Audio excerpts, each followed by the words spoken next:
hata ndani ya bahari, hata mbinguni. Uwezo wote ni wake Bwana, kama ilivyo zamani. Yawe jina lake, anastahili sifa. Hakuna mwanadamu kote kote duniani kama yeye, hata ndani ya bahari, hata mbinguni. Uwezo wote ni wake Bwana, kama ilivyo zamani.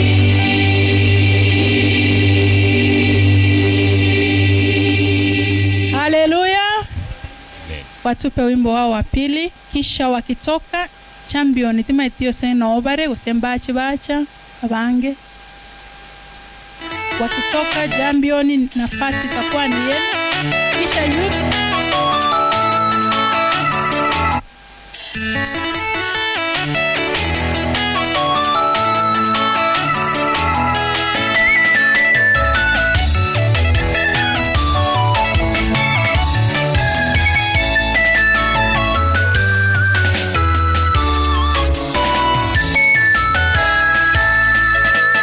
Wewe uliyebatizwa umerejelea matapiko yako ya dhambi. Je, uliamini nguvu za Bwana za kufufua wafu katika ubatizo? Tambua ya kwamba ulizikwa naye Bwana, ukafufuka naye tena. Hivyo basi enenda katika upya wa maisha. Wewe uliyebatizwa umerejelea matapiko yako ya dhambi. Je, uliamini nguvu za Bwana za kufufua wafu katika ubatizo? Tambua ya kwamba ulizikwa naye Bwana, ukafufuka naye tena. Hivyo basi enenda katika upya wa maisha. Anasema njoo mwanangu, akuita, enenda msemezane. Usitie nta sikioni, ukapuuze wito alokupa wewe. Imekuwaje umerejelea dhambi tena, huko ulishatoka? Wewe jichunguze tena, utambue ni wapi ulipoanguka. Anasema njoo mwanangu, akuita, enenda msemezane. Usitie nta sikioni, ukapuuze wito alokupa wewe. Imekuwaje umerejelea dhambi tena, huko ulishatoka? Wewe jichunguze tena, utambue ni wapi ulipoanguka.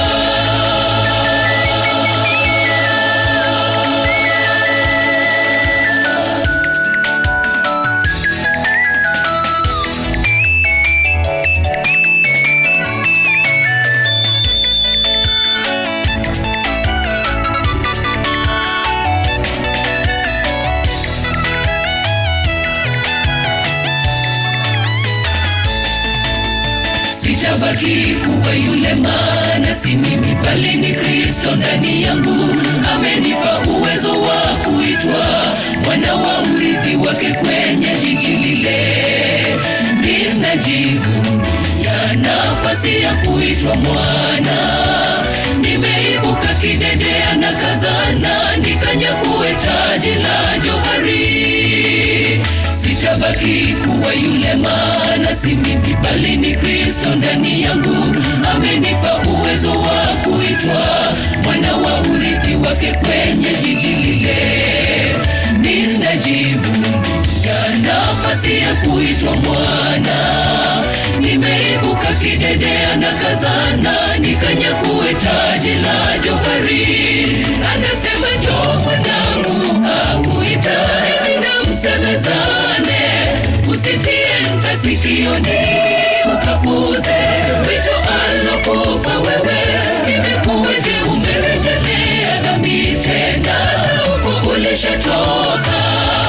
Wewe jichunguze tena, utambue ni wapi ulipoanguka. Anasema njoo mwanangu, akuita, enenda msemezane.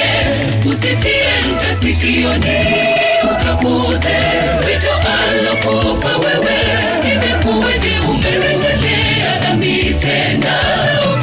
ulishatoka. Wewe jichunguze tena, utambue ni wapi ulipoanguka. Anasema njoo mwanangu, akuita hivi na msemezane. Usitie nta sikioni ukapuze wito alokupa wewe. Imekuwaje umerejelea dhambi tena, huko ulishatoka. Wewe jichunguze tena, utambue ni wapi ulipoanguka. Anasema njoo mwanangu, akuita hivi na msemezane. Usitie nta sikioni ukapuze wito alokupa wewe. Imekuwaje umerejelea dhambi tena, huko ulishatoka. Wewe jichunguze tena, utambue ni wapi ulipoanguka.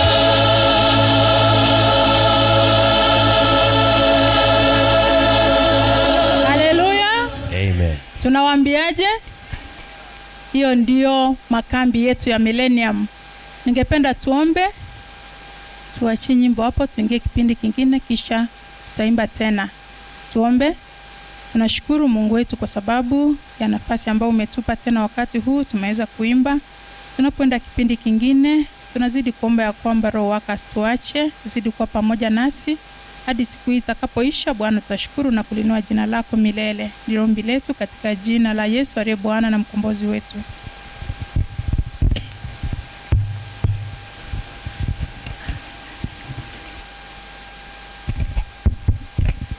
Wapenzi wa Bwana, na wasalimu tena. Mjambo tena. Karibu.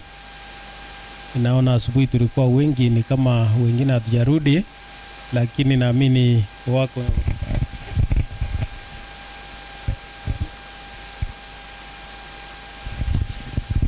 wengine wako njiani wanakuja, na wale labda tulichelewa kwa ajili ya lunch tuharakishe. Tunataka kukiingia katika kipindi cha uongozi ambacho tulianza jana, tutaendeleza kisha stewardship na kisha familia. Jana nilisikia wakiuliza leo mbona hatujaenda kwa vikundi. Leo tutaenda kwa vikundi. Ile ilikuwa hivyo where you can freely talk as a group, sawa sawa. So leo baada ya muda kidogo tutaingia katika vikundi. Kwa sasa tunaingia katika kipindi cha uongozi, na niruhusu niombe ndipo aingie na aweze kuendelea. Tuombe. Mungu Baba, ni asante tena kwa wakati huu. Asante maana umekuwa nasi tangu asubuhi, na sasa imefikia tena tumerudi baada ya chakula cha mchana. Tunapoendelea na vipindi vya jioni, tunakualika usidi kuwa nasi na usidi kutuongoza. Kipindi cha uongozi ambacho kinakuja kwa wakati huu, naomba kwamba muandae mnenaji ndipo napo tufunza na tuweze kuelewa yaliyo mapenzi yako Baba. Ambao wapo njiani wanakuja, naomba kwamba uweze kuharakisha ili tuweze kujumuika katika hii habari njema. Hebu mapenzi yako yatendeke katika kila jambo. Ndilo ombi letu kupitia kwa jina Yesu Kristo ambaye ni mwombezi wetu. Amen. Ni wangapi pamoja nami tunasema pastor karibu? Cha mchana.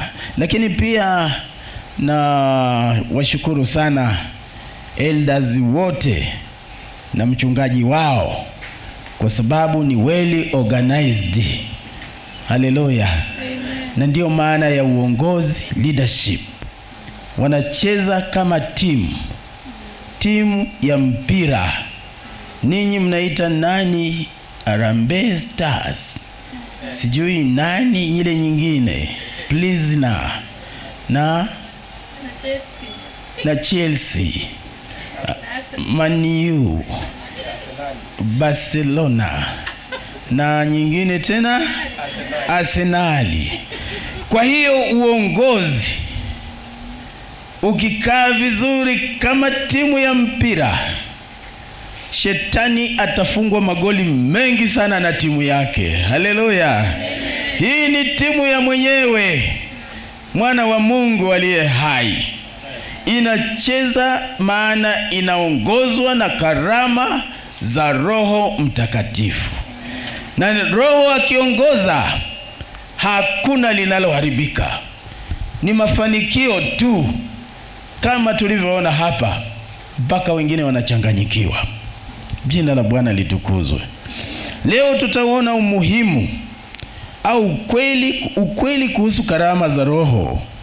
Jambo la kwanza, Roho Mtakatifu ndicho chanzo cha karama za Roho. Sawa sawa?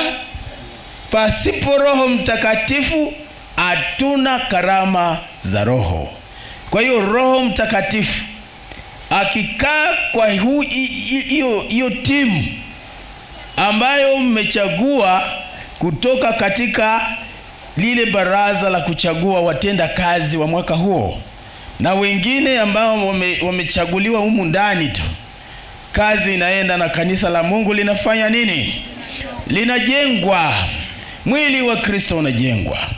Hebu tufungue Biblia zetu katika Korinto wa kwanza 12 na fungu lile la 11. Ninataka Mswahili kama mimi asome.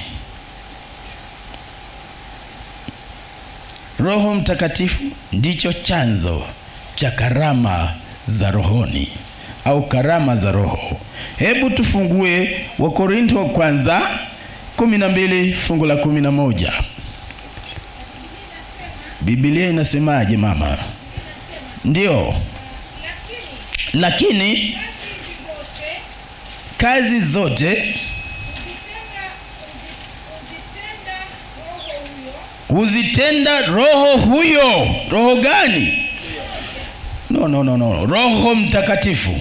Maana kuna Roho mtakafujo, huyo ni roho mbaya, lakini Roho Mtakatifu ni mtulivu, ni Roho wa Mungu, ni roho ambayo sisi wengine ndio ambaye ametufanya tuwe ndani ya kanisa la Mungu. Haleluya.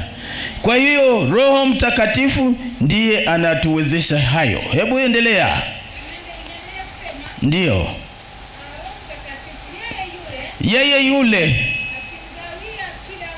akimgawia kila mtu peke yake kama apendavyo. Huwezi ukaforce kupewa karama ya Roho lakini Roho hajapenda, na ndiyo maana kazi zingine za kanisa zinakwama. Maana kuna ambao wamechaguliwa pasipo Roho kupenda. Roho ndiye anayetugawia kila mtu kwa nafasi yake, hapendelei. Sawa sawa, anakupiki wewe, unafaa kuwa kiongozi wa nyimbo kama mama anavyotuimbisha hapa. Haleluya. Hii ni karama ya Roho, sio kipaji. Unajua kuna kipaji na karama ya Roho.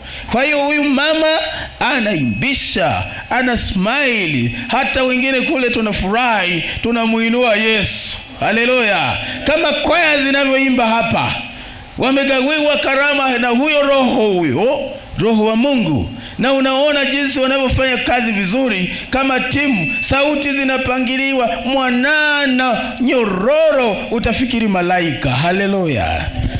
Jina la Bwana litukuzwe sana. Jambo la pili, karama sio uwezo wa kuzaliwa. Ile inaitwa nini? Kipaji. Mtu anapewa kipaji, anazaliwa nacho. Kwa mfano, kuna watu wa siasa, anajua siasa sana, lakini ukipeleka kwenye kazi ya Mungu, kwa kazi ya Mungu hawezi, kwa sababu ile ni kipaji, na karama ya Roho ni kipawa cha Roho Mtakatifu. Haleluya. Kwa hiyo karama si uwezo kuzaliwa, lakini karama ni uweza wa Mungu, yaani inatolewa na Roho wa Mungu peke yake. Hebu wa Korinto wa kwanza 2 fungu la kwanza na la pili. Inasema, ndio, basi ndugu zangu, mimi nilipokuja kwenu sikuja kuwahubiri, ni wahubiri. siri ya Mungu kwa ufasaha wa maneno wala kwa hekima. Inasema ndio, hebu rudia tena. Basi ndugu zangu, mimi nilipokuja kwenu sikuja niwahubiri siri za Mungu kwa ufasaha wa maneno. Ndio, kwa ufasaha wa maneno wala kwa hekima. Fungu la 4. Fungu la 4 inasema ndio, na neno langu na kuhubiri kwangu kwa maneno ya hekima yenye kuwa ushawishi ndio ili za watu, bali kwa dhariri za roho na za nguvu. Amen. Kwa hiyo Roho ndiye aliyemwezesha na ndiye aliyeshawishi, sio yeye kwa nguvu zake, bali ni kwa Roho wa Mungu ndiye anayewezesha, si uweza wa kuzaliwa, lakini ni kwa uweza wa Roho Mtakatifu. Haleluya. Na ukiwa na uweza wa kuzaliwa ukichanganya na Roho Mtakatifu, matokeo yake ni makubwa sana. Sawa sawa. Kuna wengine wenye uwezo wa kuzaliwa, anaimba tu, hata huko duniani huko anaimba sana. Kama kina wale wanaitwa Jim Reeves, walianzia huko duniani, mwisho wakaja kanisani, ndio wakafanya vizuri zaidi. Lakini pia hata hapa kuna wengine huko walikuwa na uwezo wa kuzaliwa tu, Roho wa Mungu alipowapiki na yeye akaweka ya kwake hapo,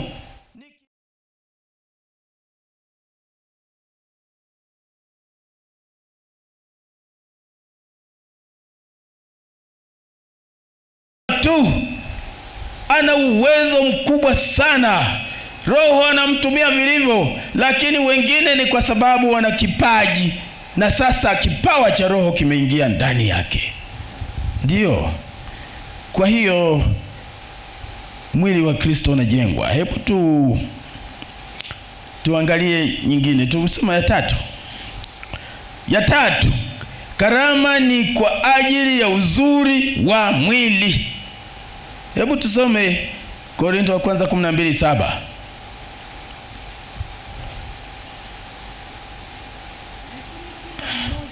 Kila mmoja upewa ufunuo wa Roho kwa kufaidiana. Yaani hivyo vipawa vinafaidiana. Sawa sawa. Kufaidiana ni kama kusupport. Yaani mmoja ina support mwingine, kusaidiana. Ile ikiingia pale na mwingine tayari mwili wa Kristo umejengeka. Haleluya. Sasa hiyo ni kwa kusaidiana na ni kwa uzuri, yani imewekwa iko na uzuri ambao si wa kawaida. 4. Karama za Roho ni tofauti na tunda la Roho. Sawa sawa. Karama za Roho ni tofauti na nini? Tunda la Roho. Hebu tusome kitabu hicho cha Wagalatia 5:22 mpaka 23. Galatians 5:22 mpaka 23. Tuone kwamba tofauti yake ni ipi. Lakini tunda la Roho ni upendo, ni furaha, ni amani, uvumilivu, utu wema, fadhili, uaminifu, upole, kiasi. Juu ya mambo kama hayo hakuna sheria. Haleluya. Hayo yote ni package kubwa ya kwamba hilo ni tunda la Roho, tofauti na kipawa. Kwa hiyo ni tofauti na karama za Roho. Kwa hiyo hivi viko tofauti. Kuna tunda la Roho ambalo linazaliwa kwa huyo Roho. Sawa sawa. Huyo Roho akifanya kazi ndani ya mtu, anazaa tunda la Roho. lakini tunaye huyo. Haya matunda yako hapa kanisani. Nataka niwaulize, hapa kanisani matunda ya Roho tunayaona? Hayo yote yako humo? Hamna fitina? Iko mahali shida mahali ambapo kitu chema kipo na kibaya kipo. Niliambiwa ya kwamba siku ya mwisho kuna kitu kinaitwa jerifa. Mnafahamu jerife? Jerife mnalifahamu? Au ile wavu wa kuvulia samaki, net, mnaifahamu hiyo? Kwa Kiswahili cha kwetu jerife. Sawa sawa. Sasa kija Tanzania tutajifunza vingine. Nyie mnaita nyavu, sisi kwa hata Biblia imeandika jerife. Mtu anapotupa jerife baharini anaokota kila samaki wazuri, nyoka, engiti, wanaita nini ngiti? Engiti, haya, chura, evioto, engiti, na ile kaa, wanaita kaa, magaga. Hata konokono wengine wanakaa huko baharini. Kwa hiyo wanavuliwa wote, wazuri na wabaya. Ndivyo kanisa la Mungu lilivyo. Tunda la Roho ndani, lakini tena yale matendo ya mwili ndani nayo, ambapo mwili usipokufa roho haiwezi kuishi. Sasa kuna watu wa mwilini humu ndani pia. Kuna watu wa rohoni, lakini pia kuna watu wa nini? Wa mwilini.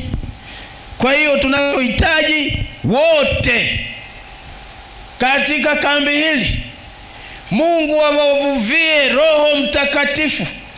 Hapa tusiwe na ngiti, tusiwe na magaga, tusiwe na vioto.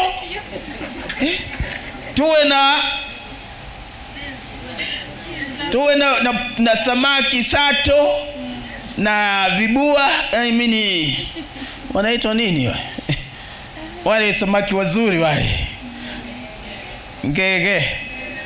ngena na omena. Sasa hao wanaleta hata akili. Mungu amewaumba ili watusaidie. Haleluya, Bwana apiwe sifa sana. Lakini anasema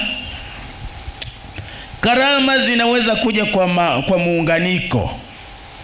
Hebu tusome waraka wa kwanza wa Timotheo wa kwanza 4:1-5.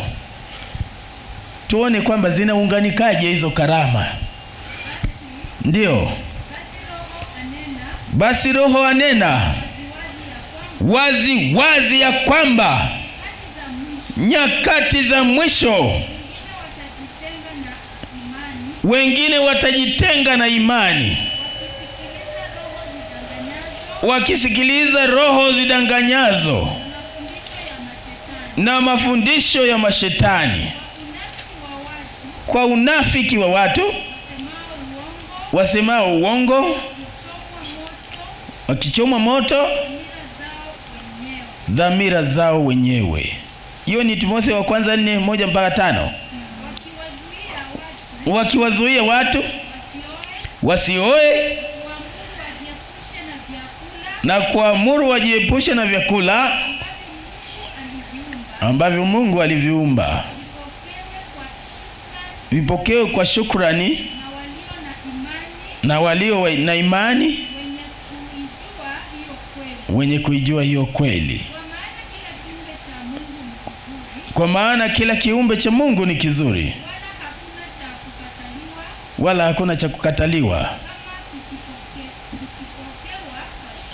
kama kikipokewa kwa shukrani, kwa kuwa kimetakaswa kwa neno la Mungu na kwa kuomba.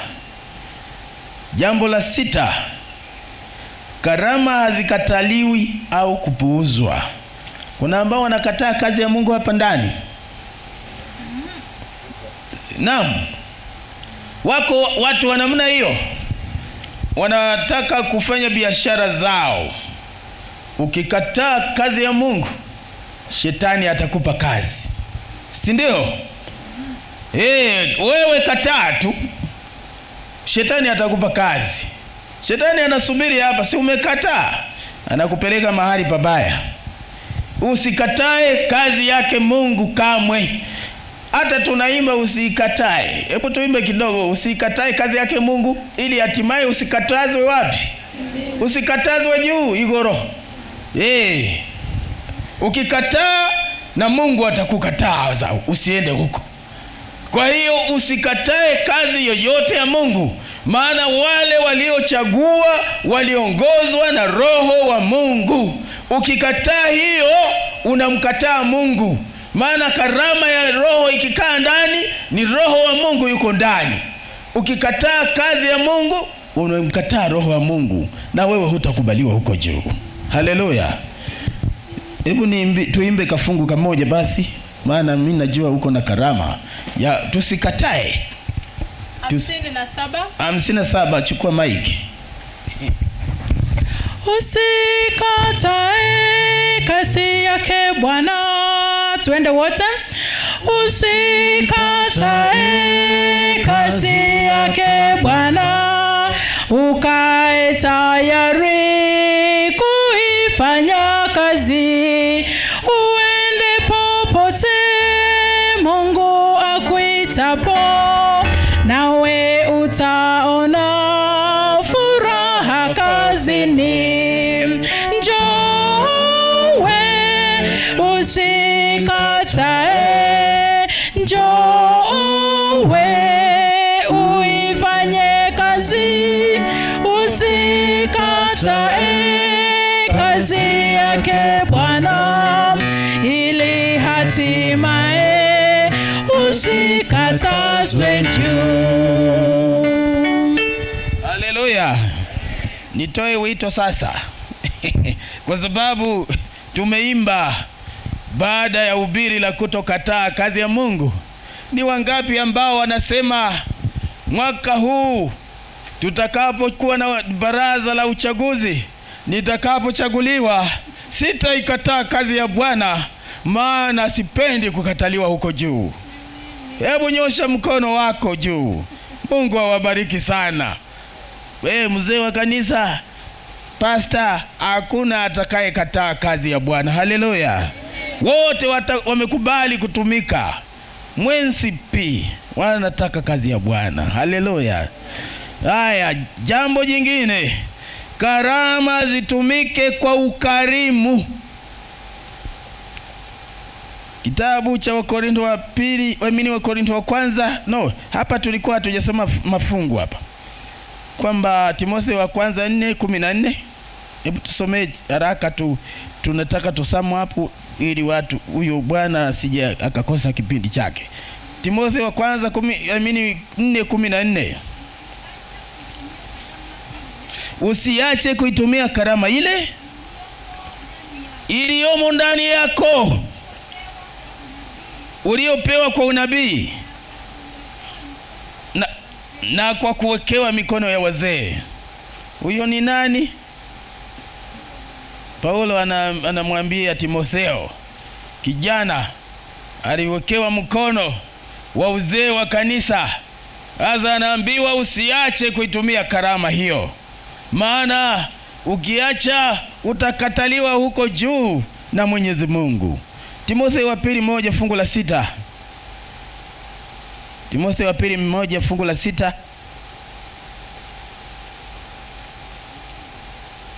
Umeipata? Kwa sababu hiyo na kukumbusha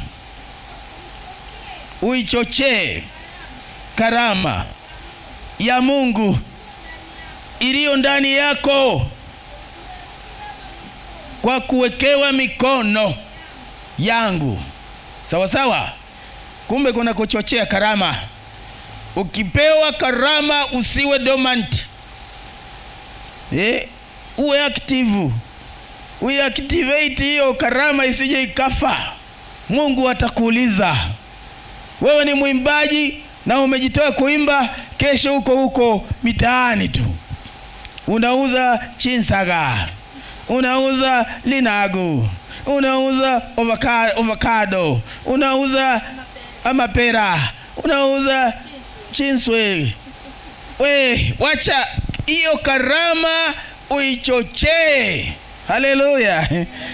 Uimbe, uje mazoezi, uimbe, uinoe, iwe makali kabisa kama hao warembo walivyokuwa naimba hapa. Natamani wakanifundishe wimbo wa Musa na mwana kondoo, na mimi nikaimbe huko juu. Haleluya. Maana nyimbo ni tamu sana, ni chakula kitamu sana. Kama kwetu ukisema nataka ubwabwa na samaki kuchemsha. Yani tuchemsha na kunywa ile supu ya samaki akiwa fresh tu, ndio umemtoa baharini, mimi kwa pond, naweka unachemsha ile supu, ni nzuri ajabu. Unakuwa na akili very smart. Au omena, wale wanakula omena, akili ni nyingi sana. Kwa hiyo nataka niwafundishe kula samaki hapa. Naona mnakula, lakini kuleni samaki kwa wingi kuliko kula red meat. Sawa sawa? Hiyo hata omena ni nzuri.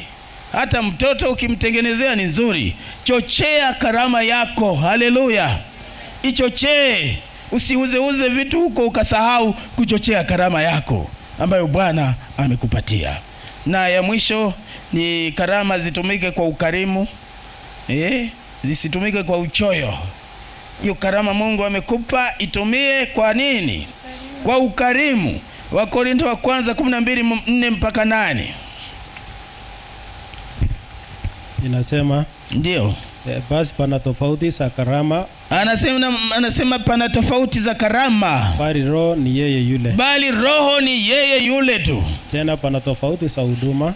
Tena pana tofauti za huduma. Na Bwana ni yeye yule. Kisha pana tofauti za kutenda kazi. Kisha kuna tofauti za kutenda kazi. Bali Mungu ni yeye yule. Bali Mungu ni yeye yule tu. Azitendaye kazi zote katika wote. Azitendaye kazi zote katika wote. Lakini kila mmoja hupewa ufunuo wa Roho kwa kufaidiana.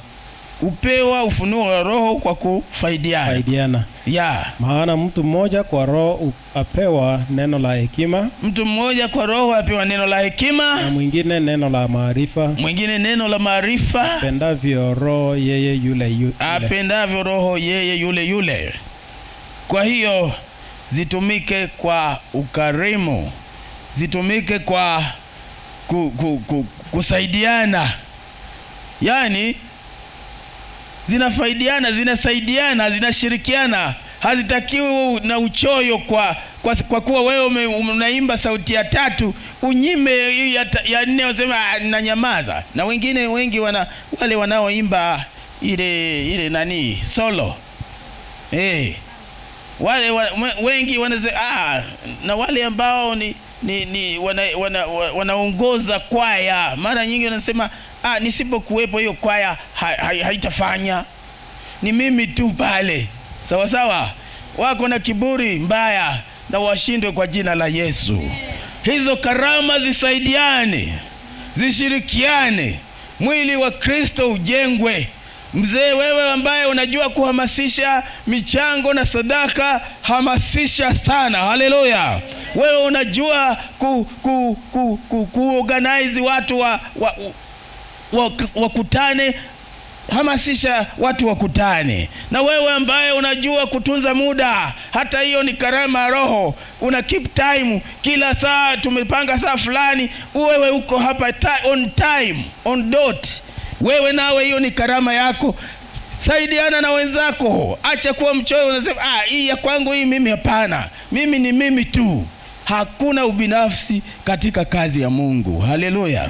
Na tukifanya hivyo, kanisa la Mungu litakuwa na mtaona mafanikio makubwa. Maana Mwalimu Nyerere alisema umoja ni nguvu na utengano ni udhaifu. Kwa hiyo tushikamane kama vile gundi inavyounganisha mwili huu ufanye kazi.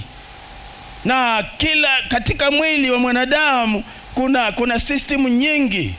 lakini zote zikifanya kazi vizuri ndivyo mwili unavyoweza kuwa mwili sawa sawa. Haleluya. Hata masikio yes, unaona masikio yana kazi yake, lakini pia macho yako na kazi yake, mapua na kadhalika, kila moja na kazi yake. Kwa hiyo la msingi hivyo viungo vyote vishirikiane, na vikishirikiana, Mungu wetu ni mwaminifu na mwema, kanisa la Mungu linakuwa na mwisho linafikia viwango vya juu, linakuwa la mafanikio makubwa sana. Na maidara yote hayo sasa yakishirikiana, injili inasonga mbele. Haleluya.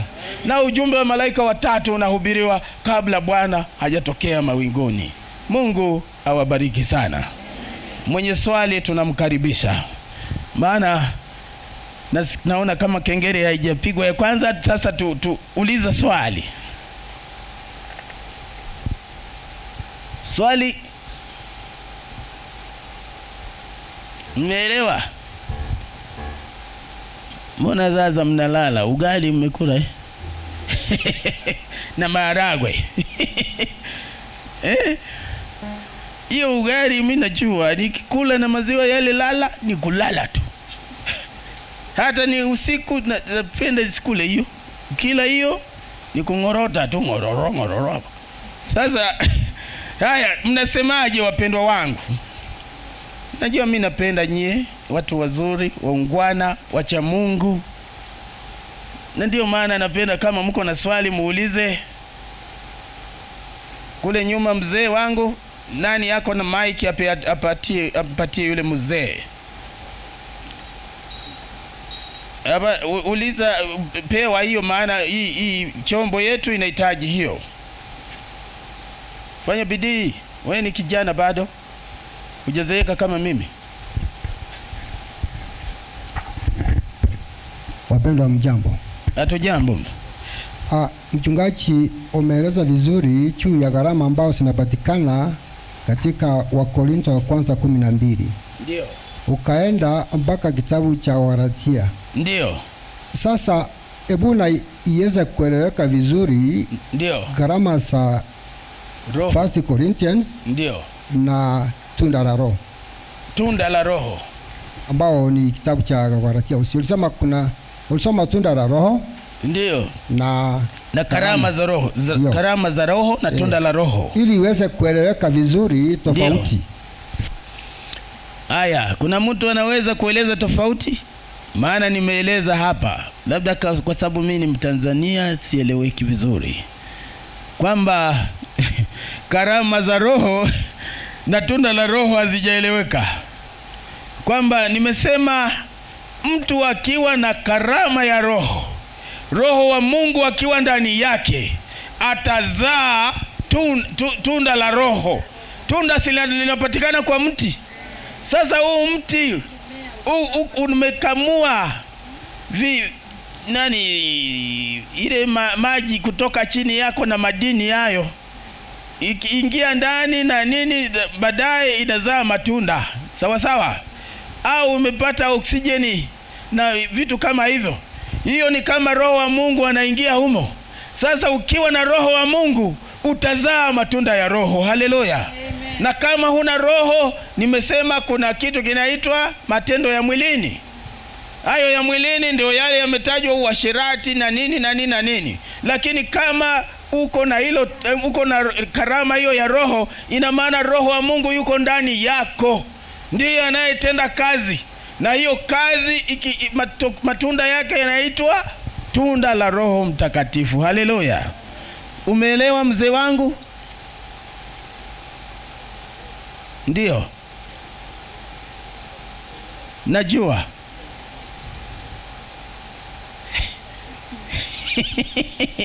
Nashukuru sana mzee, ubarikiwe sana. Wazee kama hawa ndio tunataka, wanaitwa catalyst. Si jana tulijifunza habari ya wanaume? Kuna ambao wanaitwa catalyst. Sio panado. Huyo ni nani? Ni catalyst. Ni kichocheo. Karibu. Lakini kengele kama miguu, karibu.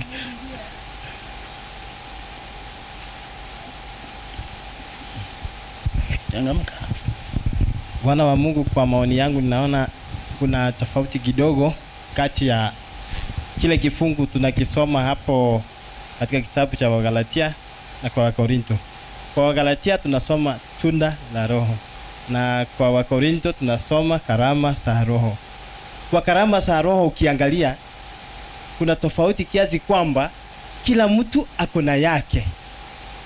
Lakini if you look back to the Galatians, what you'll see is that the fruit of the Spirit inastahili ionekane kwa kila Mkristo ambaye amekubali Roho. Kwamba ukikubali Roho unazaa tunda la Roho. So, lakini kwa karama there is a variety. Hiyo ndio tumesoma kwa karama. Kiasi kwamba mimi nakuwa na yangu tofauti na wewe yako tofauti. So, hapo ndio mimi nimeona kama tunastahili kutofautisha kidogo, tuone kwamba ukiwa na karama uwe na yako, nami niwe na yangu, mwingine awe na yake. Tukiziunganisha they make the church complete. Sawa. Asanteni. Amina. Haleluya. Tunashukuru sana, barikiwa sana. Basi tusimame tupate kuomba. Ugali. Simameni jamani. Tuombe. Baba, tunashukuru kwa mchana wa leo. Umeongea na watumishi wako kuhusiana na jinsi hizo karama zinavyoweza kutofautiana na vipaji na jinsi ya kuzitumia ili kanisa lako liweze kukua sawasawa na unavyopenda.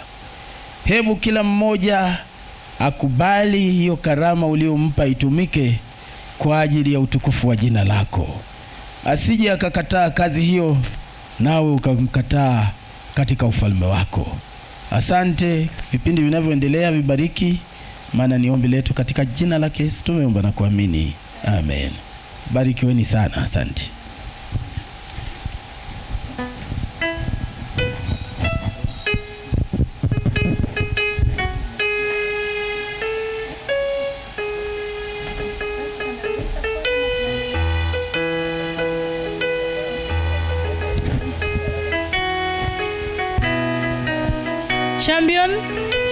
Champion ilikuwa ni nafasi yenu.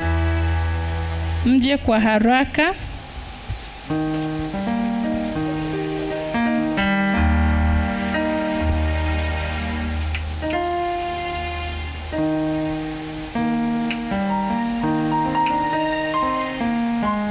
Champion mko wapi?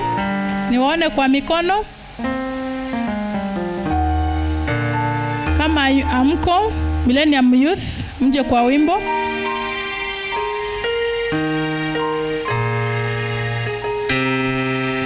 Tutaimba hosana tukiwa naye Yesu, tukizunguka kiti cha enzi, tukaimba hosana, tutaimba hosana.